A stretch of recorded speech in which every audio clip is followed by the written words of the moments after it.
Assalamualaikum warahmatullahi wabarakatuh. Perkenalkan, nama saya Angelista Permatasari, NPM C1B018054. Nah, di video kali ini saya akan membahas tentang materi pasar uang dan pasar valuta asing. Pasar uang dan pasar valuta asing. Baiklah, kita akan menjelaskan terlebih dahulu tentang pasar uang. Pasar uang artinya suatu tempat pertemuan abstrak di mana para pemilik dana jangka pendek dapat menawarkan kepada calon pemakai yang membutuhkan baik secara langsung maupun melalui perantara. Yang kedua, sarana investasi dan mobilisasi dana. Yang ketiga, pasar likuiditas primer. Yang keempat, instrumen kredit jangka pendek berkualitas tinggi, tidak perlu guaranti underwrite. Dan yang terakhir, yang diperdagangkan adalah uang dalam bentuk surat berharga atau dalam bentuk valuta asing. Fungsi pasar uang yaitu mempermudah masyarakat memperoleh dana-dana jangka pendek, pengendalian moneter, memberikan kesempatan masyarakat berpartisipasi dalam pembangunan dengan membeli SBI dan SBPU. Yang terakhir, menunjang program pemerataan pendapatan. Selanjutnya, tujuan menghimpun dana dari pasar uang. Yang pertama, memenuhi kebutuhan dana jangka pendek. Yang kedua, memenuhi kebutuhan likuiditas. Dan yang terakhir, memenuhi kebutuhan modal kerja. Dan yang terakhir, tujuan investor, yaitu memperoleh pendapatan bunga, membantu pihak yang mengalami kesulitan keuangan, dan terakhir, spekulasi. Adapun instrumen pasar modal, yang pertama, interbank call money, yaitu pasar uang antar bank, penempatan atau pinjaman dana jangka 1 sampai dengan 7 hari antar bank, instrumen bank untuk mengatasi kekurangan atau kelebihan dana jangka pendek yang bersifat sementara, dan yang terakhir, misal, yaitu bank kalah clearing. Treasury bills, T-bills, instrumen hutang yang diterbitkan oleh pemerintah atau bank sentral atas unjuk dengan jumlah TTT yang akan dibayarkan kepada pemegang pada tanggal yang ditetapkan. Yang kedua, instrumen ini berjangka waktu maksimal 1 tahun. Yang keempat, dapat diperdagangkan sebagai cadangan likuiditas sekunder. Dan yang terakhir, T-bills di Indonesia adalah SBI. Sertifikat Bank Indonesia, SBI atau BI Rate. Yang pertama, diterbitkan oleh BI atas unjuk dengan nominal TTT. Yang ketiga, mata uang rupiah. Yang keempat, jangka waktu 1 bulan sampai dengan 1 tahun. Diterbitkan tanpa warkat, dapat didiskontokan, dapat dipindah tangankan, diterbitkan dengan sistem lelang, mempengaruhi tingkat bunga di pasar sampai stop out rate. Dipergunakan sebagai instrumen dalam open market operation, fungsi kontraksi. Dan pola pembelian SBI yaitu pembelian melalui pasar perdana langsung ke BI, pembelian melalui pasar sekunder, pembelian melalui broker, dan yang terakhir, pembelian SBI dapat dilakukan baik secara outright atau repo. 4.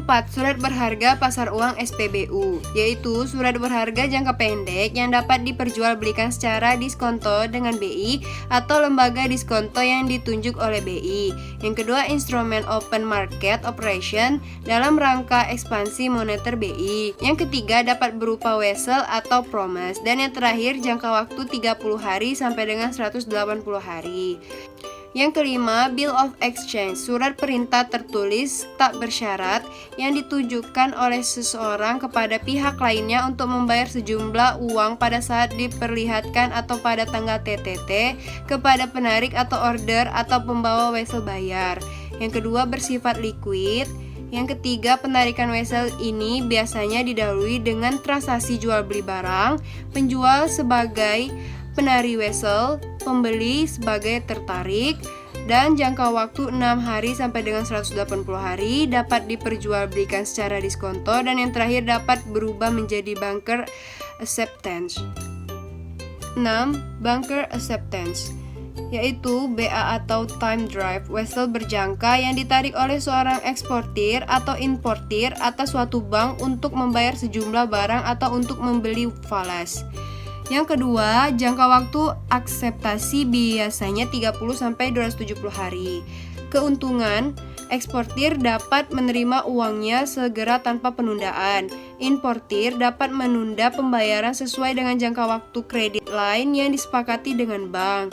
Dan bank penerbit yang memegang banker acceptance di diskonto dari eksportir merupakan instrumen keuangan yang sangat liquid yang dapat dijual sebelum jatuh tempo. Yang ketujuh, sertifikat deposito atau negotiable certificate of deposit. Diterbitkan oleh bank umum atas unjuk dengan NNTTT, dapat diperjualbelikan atau dipindah tangankan sebelum jatuh tempo. Commercial paper CP, promes yang tidak disertai dengan jaminan, diterbitkan oleh perusahaan untuk memperoleh dana jangka pendek. Yang kedua, penerbit CP adalah perusahaan yang memiliki kredibilitas tinggi. Yang ketiga, CP dinilai oleh lembaga pemerintah di Indonesia adalah PT Verindo. Selanjutnya, jangka waktu maksimal 270 harian. Dan yang terakhir, penjualan dengan sistem diskonto atau dengan bunga sebagaimana halnya dengan kredit. 9. Repurchase Agreement (REPO).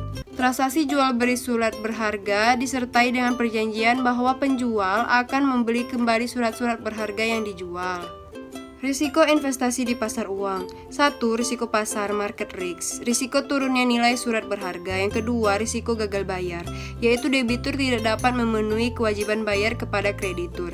Yang ketiga, risiko inflasi, yaitu naiknya harga barang atau jasa sehingga daya beli turun atas pendapatan yang diterima dari pinjaman yang diterima. Dan yang terakhir, risiko nilai tukar, yaitu perubahan tidak menguntungkan terhadap kurs mata uang asing. Pasar valuta asing, Forex Exchange Market, yaitu pasar di mana transaksi valuta asing dilakukan baik antar negara maupun dalam suatu negara. Yang kedua, suatu mekanisme di mana orang dapat mentransfer daya beli antar negara, memperoleh atau menyediakan kredit untuk transaksi perdagangan internasional, dan meminimalkan risiko kerugian, exposure of risk, akibat terjadinya fluktuasi kurs suatu mata uang. Nilai tukar kurs, yaitu kurs jual pada saat bank menjual dan nasabah membeli. Kurs beli pada saat bank membeli dan nasabah menjual. Golongan mata uang, yang pertama soft currency, yang kedua hard currency. Fungsi pasar valuta asing, transfer daya beli, transaksi pembayaran, mengurangi risiko, dan transfer ke LM. Dan jenis-jenis transaksi valuta asing. Yang pertama, transaksi spot, yaitu spot market adalah suatu bursa atau pasar valuta asing setempat. Spot rate adalah kurs valuta asing atau nilai tukar valuta asing yang berlaku di tempat tersebut untuk jangka waktu maksimal 2 kali 2 jam. Spot transaction adalah penyerahan valuta asing ditetapkan maksimal 2 hari kerja. Tanggal penyerahan, value today. Cash settlement, value tomorrow. 1 day settlement, value spot, 2 hari kerja setelah transaksi. Transaksi tunggak, forward transaction. Transaksi berjangka, kurs forward, kurs yang ditetapkan sekarang yang diberlakukan untuk jangka waktu, yaitu lebih dari 2 kali 24 jam sampai dengan 12 bulan. FR lebih besar dari SR, yaitu premium. Jika SR lebih besar dari FR, yaitu diskon. Transaksi swap, yaitu suatu kontrak transaksi pembelian atau penjualan valuta asing dengan spot rate yang dikomunikasikan dengan pembelian penjualan valuta asing forward rate. Yang kedua, untuk menjaga kemungkinan kerugian kurs. Dan yang terakhir, transaksi swap dapat dilakukan BI dengan bank atau antara bank dengan nasabah.